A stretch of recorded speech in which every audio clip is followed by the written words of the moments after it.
Hello, everyone, and welcome to Eastern Brush, Western Soul.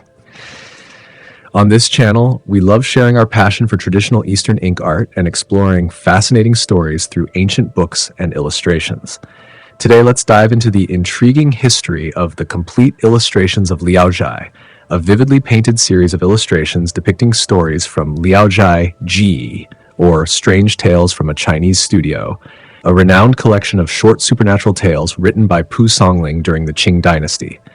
This rare collection originally consisted of about 90 volumes scattered worldwide, but only 23 are known to survive today, containing 151 stories across 276 illustrated pages.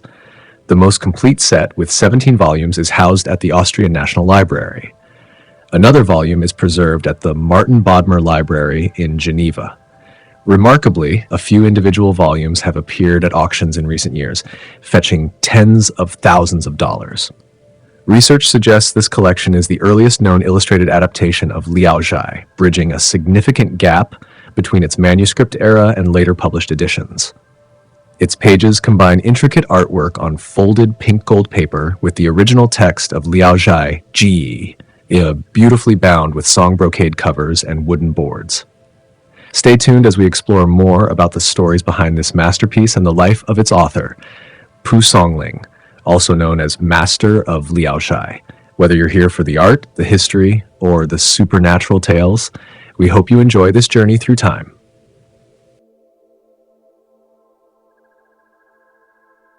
Today, let's dive into another fascinating tale from the 9th volume of Liaozhai Quantu, the illustrated stories of Strange Tales from a Chinese Studio. A big thank you to Little Fish for painstakingly translating and organizing this volume for us. The first story we'll explore is Dongsheng. Dongsheng, courtesy named Xiasi, lived on the outskirts of Qingzhou. One winter evening, he laid out his bedding, lit a fire in his stove, and was about to light a lamp when a friend invited him over for drinks. Dongsheng secured his door and headed out. At the gathering, there was a doctor among the guests, renowned for diagnosing people's fortunes by their pulse. One by one, the doctor gave his assessments. When he came to Dongsheng and a scholar named Wang Jusi, he paused. "In all my years," he said, "I've never encountered pulse signs like yours. It's peculiar, a mix of prosperity and misfortune, longevity and untimely death. It's beyond my ability to interpret clearly. But Dongsheng's pulse in particular is striking." The group was intrigued and pressed him for details. The doctor shook his head. "I've already said too much. I dare not speculate further. I can only urge you both to tread carefully." Initially alarmed, Dongsheng and Wang Jusi later dismissed the cryptic warning as too vague to worry about. That night, Dongsheng returned home to find his door slightly ajar. Confused and still tipsy, he assumed he had forgotten to lock it. Entering, he reached into his bedding to check it was warm, only to touch a body. Warm, soft, and unmistakably human. Alarmed, he quickly lit a lamp, revealing a stunningly beautiful young woman lying in his bed. Her beauty was otherworldly, but as Dongsheng's hand moved lower, he felt something furry, like a long tail. Terrified, he sprang back, ready to flee, but the woman grabbed his arm and asked, "Where are you going?" Dongsheng stammered, "I'm not afraid of your face, but I fear your tail." The woman laughed. "A tail? You must be mistaken. Check again." She took his hand and placed it back on her body. This time he felt only smooth, delicate skin. Embarrassed, Dongsheng apologized profusely, blaming his drunkenness for the misunderstanding. The woman then said, "Don't you remember the girl next door? My family moved away 10 years ago. I was just a child then, and so were you." Dongsheng suddenly recalled. "You're Asuo from the Zhou family?" "Yes," she replied. "I married a few years ago, but tragedy struck and I lost my in-laws and husband. With nowhere else to turn, I thought of you. I came here tonight to seek your help, but found you were out. I waited so long in the cold that I had to slip into your bed to warm up. Please forgive me." Dongsheng, enamored by her beauty and touched by her plight, welcomed her into his life. They became lovers, and Dongsheng felt incredibly fortunate. But as weeks passed, Dongsheng grew visibly gaunt. Alarmed, his family asked if he was unwell, but he shrugged it off. When his health deteriorated further, he finally sought out the doctor from the gathering. The doctor examined him gravely. "This is no ordinary illness. The death omen in your pulse has now fully manifested.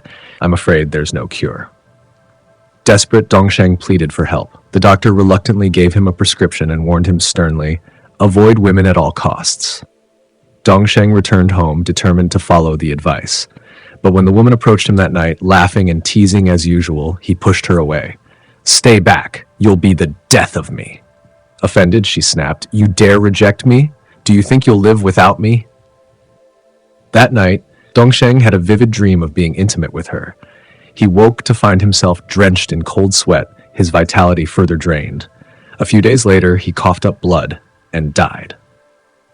Meanwhile, Wang Jusi, the other scholar, also encountered a mysterious woman who claimed to be Dongsheng's neighbor. She warned him of the fox spirit's deadly allure and urged caution. Enchanted by her beauty, Wang ignored her advice and succumbed to temptation. But soon after, he too fell ill. One night, Wang dreamt of Dongsheng. "The woman you're involved with is a fox spirit. She killed me and will do the same to you. I filed a complaint against her in the underworld. For the next 7 nights, burn incense outside your door. Don't forget." Although skeptical, Wang followed the advice, but the fox woman extinguished the incense each night. Eventually, Wang's family relit it in secret, prompting the fox to grow anxious. "I wronged Dongsheng, and now I'll pay the price in the underworld. Spare my hide if you ever cared for me." With those words, she collapsed and died, revealing her true form, a fox. Though Wang survived, his ordeal left him frail, a reminder of the perilous beauty that nearly claimed his life. This tale is a captivating blend of human weakness, supernatural retribution, and the fragile line between temptation and destruction.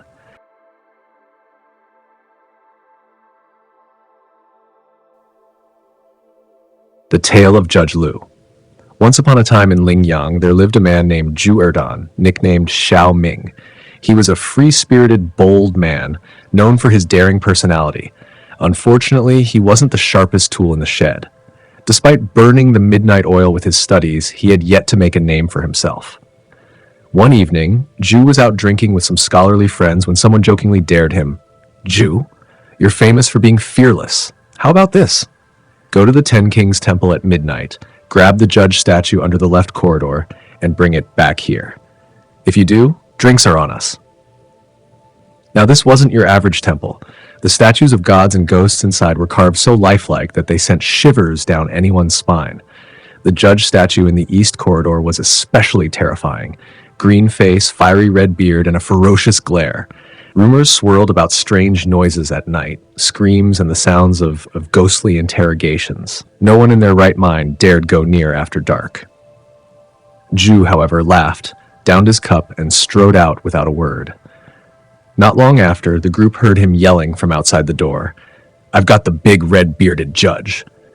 To everyone's horror, Zhu staggered in with the judge statue slung over his back. He plopped it onto the table, poured himself a drink, and toasted 3 times to his stunned companions.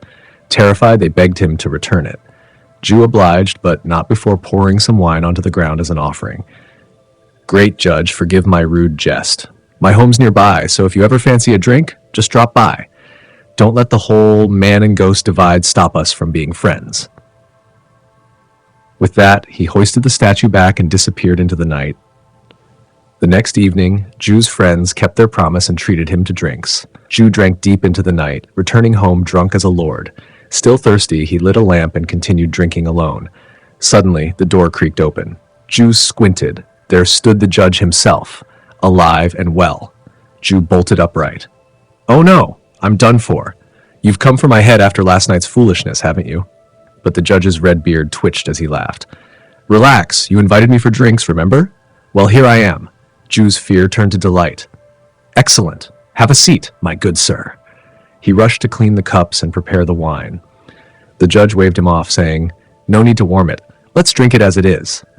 Zhu grabbed some snacks, and they chatted late into the night. The judge introduced himself simply as Lu. Over time, Judge Lu became a regular guest, visiting every few nights. They drank, laughed, and even shared Zhu's bed when the wine flowed too freely. Zhu often showed his writing to Judge Lu, who critiqued it harshly. "This won't do," he'd say.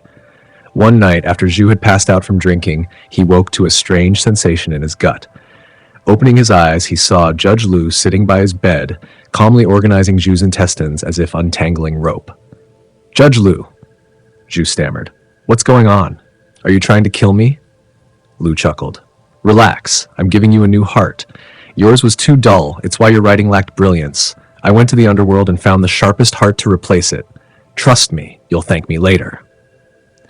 Before Zhu could protest, Lu tucked his intestines back in, sealed the wound, and bandaged him up. The next morning, Zhu noticed only a faint red line on his stomach, but something felt different. His mind was sharper, his ideas clearer. Soon after, his writing improved dramatically, and he excelled in his studies. That year, Zhu topped the exams and earned his scholar title. Word of Zhu's miraculous change spread, and his friends begged to meet Judge Lu. At first, they were thrilled to host the judge, but when he arrived with his blazing red beard and piercing eyes, they fled in terror. One drunken night, Zhu had a bold request. "Judge Lu, you've already given me a better heart. Could you also help my wife? She's kind and virtuous, but her looks are, well, could use a little adjustment." Lu burst into laughter, but agreed. A few nights later, he arrived with a woman's severed head. "I found just the thing. Let's get to work." Terrified but curious, Zhu followed Lu to the bedroom, where his wife lay asleep. With a swift motion, Lu replaced her head with the new one and left without a trace. The next morning, Zhu's wife awoke, feeling a slight stiffness in her neck. When she saw her reflection, a stunning beauty, she was shocked, but Zhu explained everything. However, the tale didn't end there. The head belonged to the daughter of a local official who had been murdered. Her family noticed the striking resemblance and investigated. What unfolded next was a tangled web of supernatural events and justice meted out by the enigmatic Judge Lu, a story for another night. And so, Zhu's life, thanks to Judge Lu, became the stuff of legend.